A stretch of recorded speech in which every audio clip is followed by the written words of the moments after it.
Bismillahirrahmanirrahim. Assalamualaikum warahmatullahi wabarakatuh. Innal hamdalillah nahmaduhu wa nasta'inuhu wa nastaghfiruh wa na'udzu billahi min shururi anfusina wa min sayyiati a'malina. Man yahdihillahu fala mudilla lahu wa man yudlil fala hadiya lahu. Asyhadu an la ilaha illallah wahdahu la syarika lahu wa asyhadu anna Muhammadan 'abduhu wa rasuluh la nabiyya wa la rasula ba'dahu. Ya ayyuhalladzina amanu taqullaha haqqa tuqatih wa la tamutunna illa wa antum muslimun. Bapak Ibu hadirin yang dimuliakan Allah Subhanahu wa taala. Sebenarnya saya sudah menyiapkan sebuah tema. Akan tetapi tadi ketika mendengar murotal yang dibacakan adalah ayat-ayat yang berkaitan tentang haji. Al-hajju ashhurum ma'lumat, faman farada fihinna al-hajja fala rafatha wala fusuqa wala jidala fil hajj. Sehingga saya kemudian berubah pikiran untuk membahas yang berkaitan dengan ibadah haji. Dan alhamdulillah pada bulan ini kita sudah memasuki bulan 16 Dzulqa'dah. Kita melihat mungkin ada kenalan kita, tetangga desa kita, atau saudara kita yang mereka sudah mulai berangkat menuju tanah suci. Kloter pertama sudah berangkat mulai tanggal 21 April. Sekarang sudah banyak jemaah haji yang menuju tanah suci. Nah, ini pas untuk kita bahas, di mana lagi tadi murotalnya juga menyampaikan tentang ayat-ayat yang berkaitan dengan ibadah haji. Memang haji ini merupakan rukun Islam, akan tetapi sedikit sekali yang membahas tentangnya.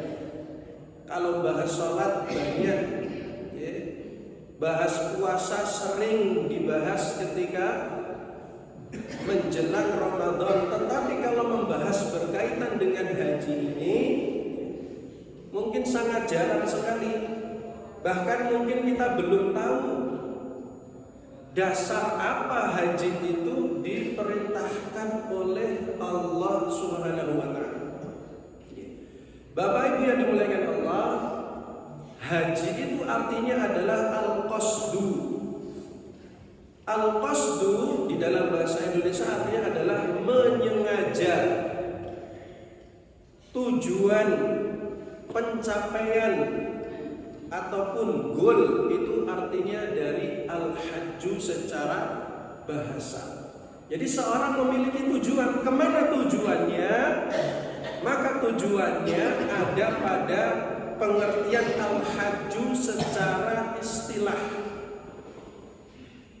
Al-hajju secara istilah artinya adalah menyengaja berangkat ziarah ke tanah suci kota Makkah untuk menunaikan rukun-rukun dan wajib haji.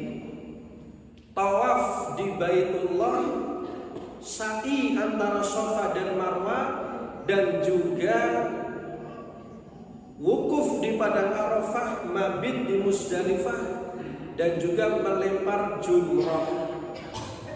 Itu haji menurut istilah. Bapak Ibu yang dimuliakan Allah, dari mana haji itu diperintahkan, maka kita akan melihat apakah ada perintah di dalam Al-Quran apakah ada perintah di dalam hadis. Jadi Bapak Ibu, kalau ingin melakukan suatu ibadah harus benar-benar diseleksi.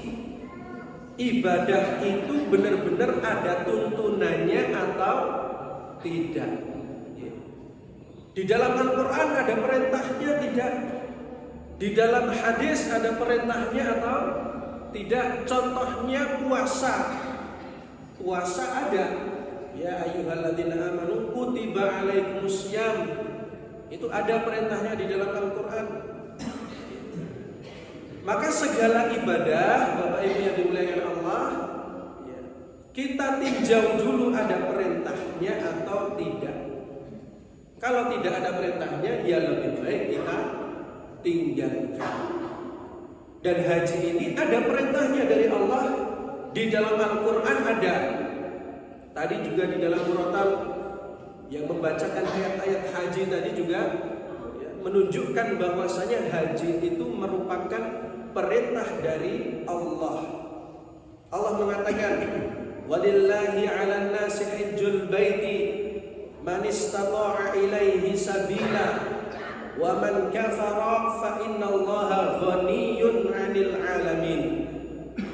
Mengerjakan haji itu kewajiban bagi seluruh manusia kepada Allah. Tapi di sini ada tanda kurung, man istata'a ilaihi sabila, bagi yang sanggup, bagi yang mampu untuk mengerjakannya. Wa man kafara, tetapi andaikan ada seorang di antara kalian mengingkari ibadah haji, tidak mau berangkat ibadah haji, tidak yakin kalau haji itu merupakan perintah Allah, fa innallaha ghaniyyun 'anil 'alamin. Maka ketahuilah Allah itu maha kaya. Jadi keagungan Allah itu tidak akan runtuh walaupun orang-orang kufur terhadap perintah haji. Keagungan, keesaan, kekuasaan Allah itu tidak akan runtuh walaupun orang-orang itu mengingkari salat. Keagungan dan kekuasaan Allah itu tidak akan pernah runtuh walaupun orang-orang di dunia ini tidak beriman. Dalam artian bagaimanapun keadaan di dunia ini, Allah tetap maha kuasa, Allah tetap maha agung. Sehingga dikatakan waman kafaro, siapa yang mengingkari haji ini, maka ketahuilah Allah itu tetap maha kaya, maha kuasa. Ini perintah di dalam Al-Quran yang menunjukkan haji itu wajib bagi yang mampu. Di dalam hadis apakah ada perintah menunaikan ibadah haji? Ada. Nabi mengatakan bunyal Islamu ala khamsin, syahadati an la ilaha illallah wa anna Muhammadar Rasulullah wa iqamis shalah wa ita'iz zakah wa haji wa shaumi Ramadan. Nah, ini menyebutkan, Nabi menyebutkan rukun Islam, salah satunya adalah wal haji, dan juga menunaikan ibadah haji. Di dalam hadis lain Nabi juga mengatakan, ayyuhan nas, wahai manusia, qad faradallahu alaikumul hajja fahajju, Allah sudah mewajibkan kalian haji. Fahajju, maka berhajilah kalian. Ini menunjukkan bahwasanya Nabi memerintahkan umatnya untuk menunaikan ibadah haji. Faqala rajulun akulla amin ya Rasulullah. Kemudian ada seorang sahabat yang bertanya, wahai Rasulullah, apakah kita diwajibkan haji itu setiap tahun? Fasakata. Kemudian Nabi diam, tidak menjawab. Kemudian sahabat ini bertanya, akulla amin ya Rasulullah, apakah haji itu wajib setiap tahun wahai Rasulullah? Fasakata, Nabi diam. Sampai 3 kali ditanya akulah amin, apakah setiap tahun kita wajib menunaikan ibadah haji wahai Rasulullah? Nabi tidak menjawab. Kira-kira kenapa itu? Nabi kok tidak menjawab? Setelah beberapa saat barulah Nabi mengatakan, "Lau kuntu na'am," kalau saya jawab iya, haji itu wajib ditunaikan setiap tahun, la wajabat wala mastata'tum, maka bisa jadi haji itu akan menjadi wajib dan kalian tidak bisa melaksanakannya kalau setiap tahun. Orang yang tinggal di Arab Saudi saja mau haji bolehnya 5 tahun sekali. Gak bisa setiap tahun. Apalagi kita yang di sini haji 1 kali seumur hidup saja harus ngantrinya puluhan tahun. Bagaimana kalau haji diwajibkan setiap tahun sekali? Bagaimana miliaran manusia berada di kota Mekah? Ini kecerdasan Rasulullah menyelamatkan umatnya. Contoh yang lain kecerdasan Rasulullah SAW adalah ketika sholat tarawih. Jadi sholat tarawih pertama kali dilaksanakan hari pertama Rasulullah datang ke masjid. Hari kedua Rasulullah datang ke masjid. Hari ketiga Rasulullah datang ke masjid, dan hari setelahnya Nabi tidak datang ke masjid. Kemudian para sahabat mencari-cari Rasulullah, mana Rasulullah? Kok tidak ada di masjid? Setelah itu para sahabat bertanya-tanya dan mereka tetap melaksanakan sholat tarawih. Besok paginya Rasulullah mendatangi para sahabat dan mengatakan, aku tahu apa yang kalian bicarakan tadi malam. Kemudian Nabi mengatakan, andaikan setiap hari aku ini datang ke masjid menunaikan sholat tarawih, yang aku takutkan adalah kalian menganggap tarawih itu wajib dilakukan selama bulan suci Ramadan. Sehingga sholat tarawih hukumnya apa? Sunnah, bukan wajib. Coba kalau Nabi Muhammad dari hari pertama sampai ke-30 beliau sholat tarawih terus menerus, para sahabat akan beranggapan apa? Sholat tarawih hukumnya wajib karena Nabi tidak meninggalkan sekalipun. Ini kecerdasan Rasulullah SAW dalam menyampaikan risalah-risalah kepada para sahabat. Bapak Ibu yang dimuliakan Allah Subhanahu wa taala, bagi orang-orang yang mampu, ini maka ada penjelasan mampu di sini dari segi apa saja. Apakah cukup sehat saja dan yang lain-lainnya. Maka Nabi Muhammad SAW ditanya, karena tadi walillahi 'alan-nasi hajjul baiti man istata'a ilaihi sabila. Ditanya tentang penjelasan man istata'a ilaihi sabila. Orang yang mampu itu yang bagaimana wahai Rasulullah?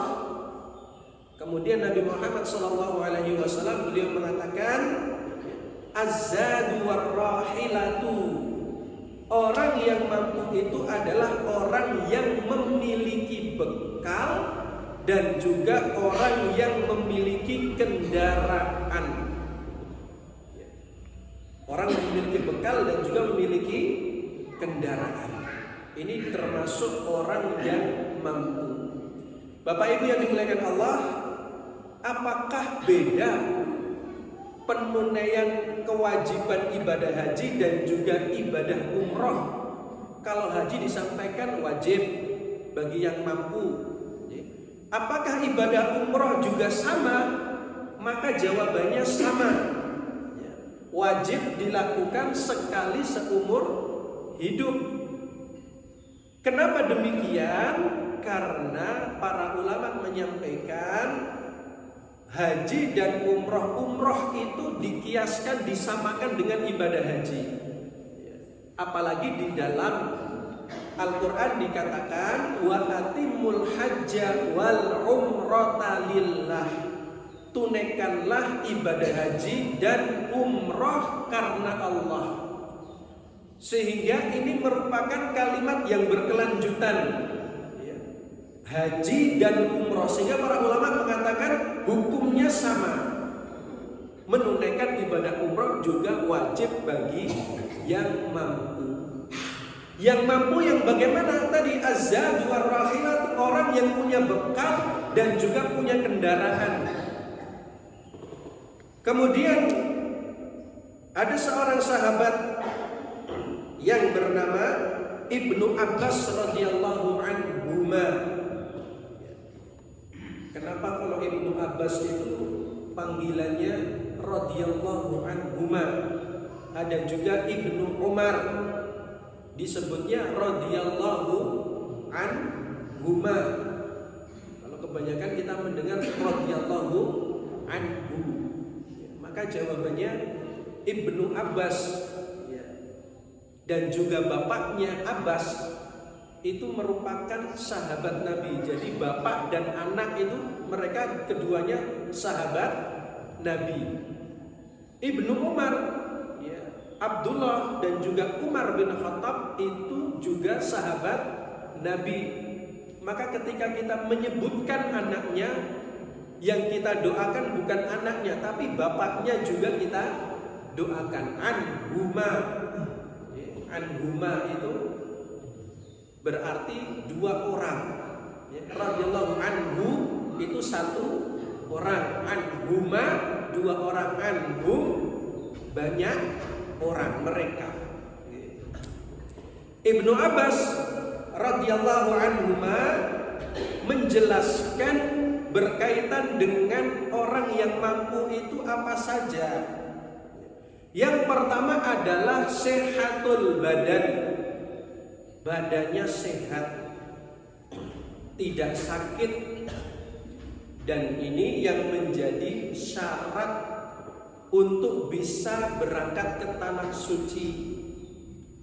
Bahkan beberapa tahun terakhir jamaah haji dari Indonesia ini bukan hanya cukup menggunakan surat sehat dari dokter ke puskesmas minta surat sehat, tidak, tapi benar-benar harus dicek semuanya, jantungnya dicek, darahnya dicek, sehingga benar-benar kesehatannya itu dicek semuanya.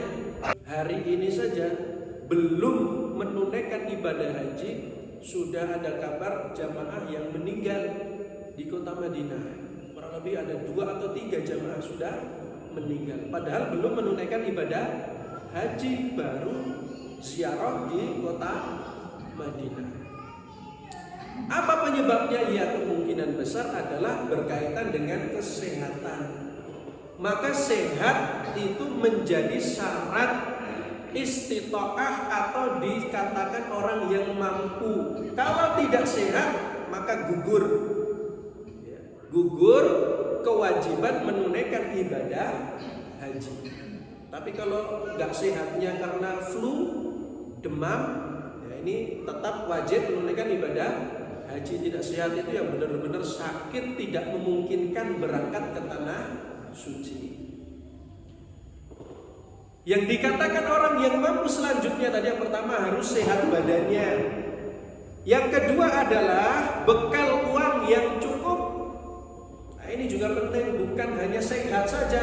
Kalau sehat di sini alhamdulillah banyak yang sehat. Tapi perlu juga yang namanya bekal uang yang cukup. Kenapa? Karena berangkat haji membutuhkan biaya. Kalau Bapak Ibu mau daftar ibadah haji, ya bisa daftar ke kantor Kementerian Haji dan Umroh. Jadi sebelumnya haji itu dikelola oleh Kementerian Agama. Tetapi mulai tahun ini pemerintah Indonesia memberikan perhatian khusus terhadap ibadah haji dan umroh ini dengan membuka kementerian baru khusus menangani haji dan juga umroh. Jadi bisa daftar ke sana untuk mengambil porsi, biasanya membayar 25 juta. Bawa uang 25 juta, nanti mendapat nomor antrian haji. Sambil menunggu antrian haji, monggo sambil nyicil dilunasi. Pelunasannya kurang lebih 60 sampai 65 juta. Tapi masa tunggunya itu kurang lebih 25 sampai 30 tahun. Kalau Bapak Ibu sekarang umurnya 60 tahun, berarti berangkatnya pas umurnya 85 tahun. Makanya sekarang banyak anak-anak yang sudah mulai didaftarkan, minimal umur 12 tahun boleh daftar. Untuk kemudian daftar saja harus ada uangnya, belum lagi bekal ke sana untuk beli oleh-oleh dan yang lain-lainnya. Tapi itu tidak wajib. Kalaupun nanti tidak membawa bekal apapun, di sana juga sudah mendapatkan hotel, mendapatkan makan 3 kali dari pemerintah. Itu sudah aman sebenarnya. Tapi kan kemudian kita pengen jajan dan yang lainnya juga butuh bekal. Pengen ngerasain nasi Arab tentunya butuh bekal. Itu yang kedua, sehat badan dan juga memiliki bekal uang yang cukup. Dan yang ketiga adalah memiliki kendaraan tanpa ada bahaya. Memiliki kendaraan. Kalau Bapak Ibu daftar haji itu sudah otomatis ada kendaraannya. Dalam artian daftar haji, ya di situ sudah satu paket, sudah dapat kendaraan pesawat, sudah mendapat hotel, sudah dapat makan, sudah dapat bimbingan dari pemerintah. Itu sudah satu paket. Tapi kemudian kendaraan tanpa ada bahaya. Kalau situasi darurat membahayakan, maka kewajiban haji bisa batal. Contohnya tahun ini ada perang di negara-negara Teluk. Iran dengan Israel itu rudalnya melewati Arab Saudi. Yaman nyerang Israel, itu rudalnya lewat Arab Saudi. Sehingga penerbangan itu bisa membahayakan bagi jamaah haji. Maka kemarin pemerintah kemudian membuat skema, kalau perangnya belum berhenti, haji tahun ini ditiadakan.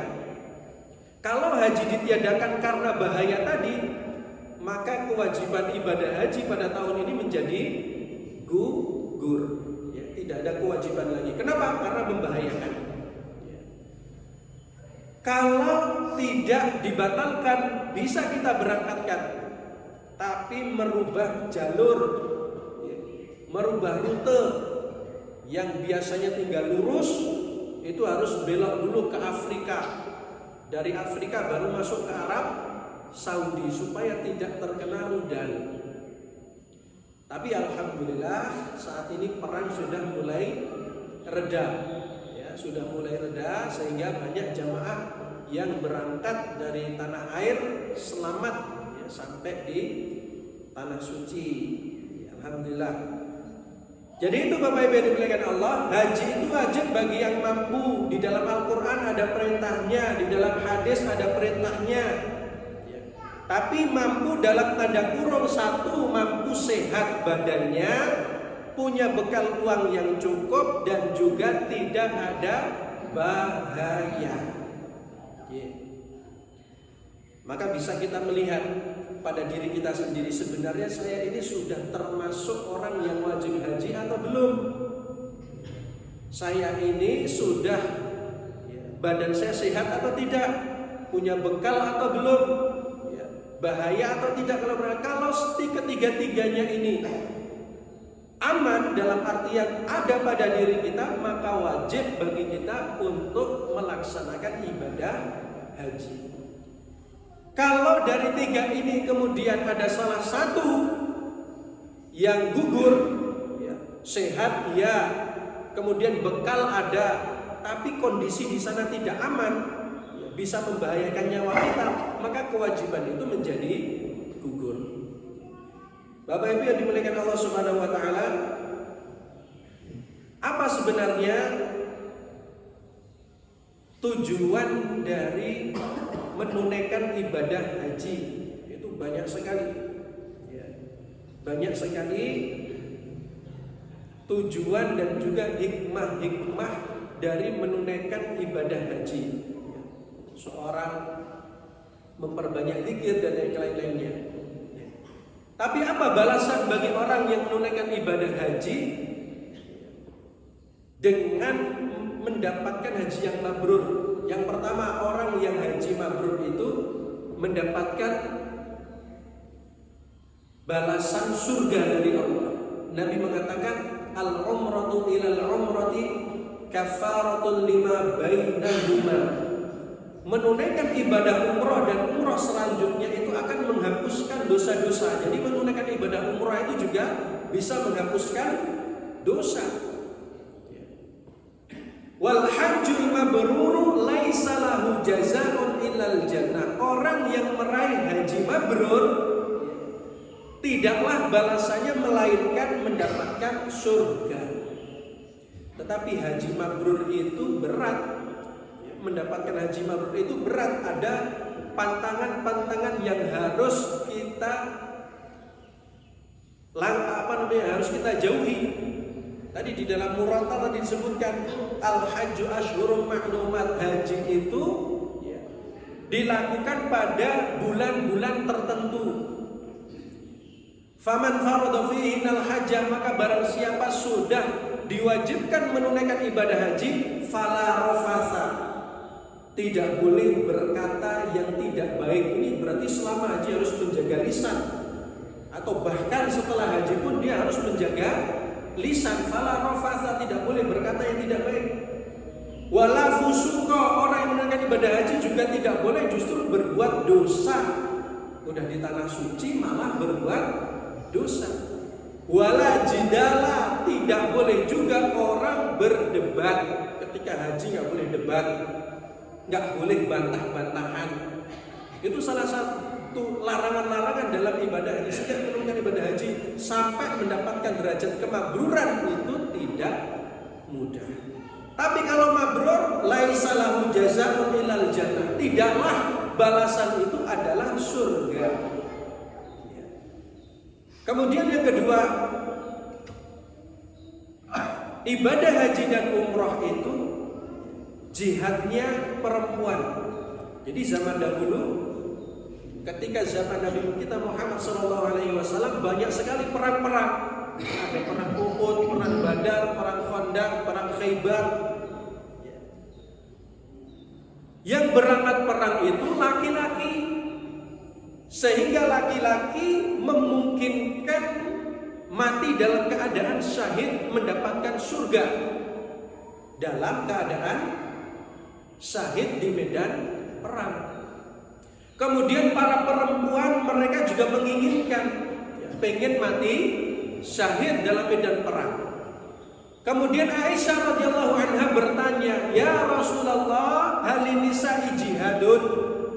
Wahai Rasulullah, apakah bagi perempuan itu juga ada kewajiban untuk berjihad?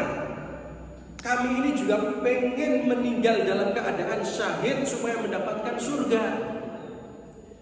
Kemudian Rasulullah SAW beliau mengatakan, "Na'am linisa'i jihadun." Ya, bagi perempuan itu juga ada kewajiban jihad. La qitala fihi, tetapi jihadnya tidak ada perang di dalamnya. Jihadnya itu bukan untuk perang. Walakinal hajja wal umrah, tetapi jihadnya perempuan itu menunaikan ibadah haji dan juga umrah. Jadi kalau perempuan menunaikan ibadah haji dan umrah itu dianggap sedang berjihad di jalan Allah. Ya. Haji dan umrah juga menggugurkan dosa-dosa. Haji dan umrah menggugurkan dosa-dosa. Tabi'un bainal haji wal umrah fa innahuma yanfiyanil faqr wal dzunub. Iringilah ibadah haji dan umrah karena keduanya itu bisa menggugurkan dosa dan juga kefakiran. Ini yang harus dirubah dari mindset seseorang bahwasanya menunaikan ibadah haji dan umrah hanya menghabiskan uang. Maka jawabannya salah. Justru menunaikan ibadah haji dan juga umrah, Nabi mengatakan yanfiyanil faqr, akan dihilangkan kemiskinannya, akan dihilangkan kefakirannya. Fakir itu ya bukan hanya harta ya, tapi fakir ilmu, fakir adab, itu juga akan dihilangkan oleh Allah Subhanahu wa taala. Wa dzunub, termasuk dosa-dosanya akan dihilangkan. Sehingga itu harus jadi motivasi kita. Kalau kita memang sehat, kita mampu dari segi harta, bisa melakukan perjalanan tidak ada bahaya, maka harus kita yakini bahwasanya saya ini sudah wajib untuk menunaikan ibadah haji. Dengan motivasi tadi, mendapatkan surga, dosa-dosanya diampuni, yang mendapatkan haji mabrur juga Nabi mengatakan pulang ke tanah airnya seperti bayi yang baru lahir, tidak memiliki dosa.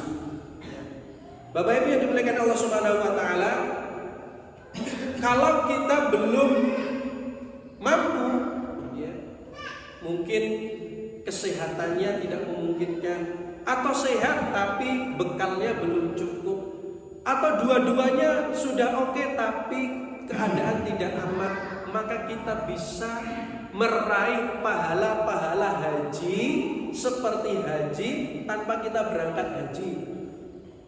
Ada amalan-amalan yang pahalanya itu setara dengan orang yang menunaikan ibadah haji. Amalan apa saja itu? Penting bisa kita lakukan. Yang pertama adalah sholat 5 waktu, terutama di masjid. Man masya ila sholatin maktubatin fi jama'ati fahiya ka hajjatin, wa man masya ila sholatin tatawu'in fahiya ka umratin nafilatin. Siapa orang yang menunaikan sholat berjamaah, maka ia seperti orang yang menunaikan ibadah haji. Wa man masya ila sholatin tatawu'in, siapa melakukan ibadah sunnah, sholat sunnah, maka dia seperti orang menunaikan ibadah umrah. Jadi bisa jadi Bapak Ibu yang selama ini senantiasa melakukan sholat jamaah itu mendapatkan pahala seperti ibadah haji. Tapi mungkin kita belum tahu ini, ternyata ada hadisnya. Ternyata ada. Semoga ini bisa menjadi motivasi kita untuk meramaikan masjid. Kemudian yang kedua, melakukan sholat isyraq. Apa itu sholat isyraq? Caranya adalah yang pertama, ikut sholat jamaah subuh di masjid. Setelah itu berdiam diri, tidak langsung pulang, dzikir, baca Quran, sampai kemudian masuk waktu syuruk, mulai terbitnya matahari. Kemudian dia ketika terbit kita tunggu sampai 15 menitan setelah terbit, baru kita melakukan sholat 2 rakaat. Sholat isyraq adalah sholat duha di awal waktu. Maka orang yang melakukan amal tersebut, pahalanya seperti orang yang berhaji hajat au mu'tamirin taman hajjatuhu wa umratuhu, seperti orang menunaikan ibadah haji ataupun umrah secara sempurna. Ini bisa juga kita lakukan. Yang pertama, sholat jamaah bisa kita lakukan, sholat isyraq juga bisa kita lakukan. Yang ketiga adalah menghadiri majelis ilmu di masjid. Nah, ini insya Allah Bapak Ibu pulang-pulang sudah mendapatkan pahala haji walaupun tidak haji. Tapi jangan kemudian saya sudah sering sholat jamaah, sudah sering ikut pengajian, saya nggak usah berangkat haji. Maka ini motivasi yang salah. Haji tetap wajib. Nabi mengatakan, man ghada ila masjidin la yuridu illa an yata'allama khairan aw yu'allimahu. Siapa datang ke masjid yang dia niatkan hanyalah untuk belajar kebaikan atau mengajarkannya, ya, berarti bukan hanya pengajian saja, ya. Yang datang ngajar TPA, ya, anak-anak yang berangkat belajar TPA itu juga mendapatkan pahala seperti orang menunaikan ibadah haji. Kana lahu ka ajri hajjin tamin hajjatuhu. Mereka itu seperti orang yang menunaikan pahalanya seperti orang yang menunaikan haji secara sempurna. Ada lagi, ini berarti 3 ini sering kita lakukan. Ya, sholat jamaah, kemudian tadi sholat isyraq bisa kita lakukan, hadir di masjid Islam kita lakukan. Kemudian membaca tasbih, tahmid dan takbir itu juga mendapatkan pahala seperti haji. Bapak Ibu yang dimuliakan Allah Subhanahu wa taala, berkaitan dengan yang pertama tadi kewajiban haji di dalam Al-Qur'an, di dalam hadis ada perintahnya. Kemudian siapa sih yang disebut mampu? Yang pertama harus sehat badannya, punya bekal yang cukup, kemudian aman, tidak ada mara bahaya. Kemudian apa balasan bagi orang yang menunaikan ibadah haji? Kalau mabrur, mendapatkan surga, ya, dosa-dosanya akan diampuni, ya, jihadnya kaum wanita, ya. Lalu bagaimana kalau kita belum mampu menunaikan ibadah haji? Bisa ada amalan-amalan yang bisa kita lakukan, ya. Yang pertama bisa sholat jamaah, ya. Yang kedua melakukan sholat isyraq, yang ketiga menghadiri majelis ilmu, yang keempat tasbih, tahmid dan juga takbir setelah menunaikan ibadah sholat sebanyak 33 kali. Semua itu bisa kita lakukan dan akan mendapatkan pahala ibadah haji.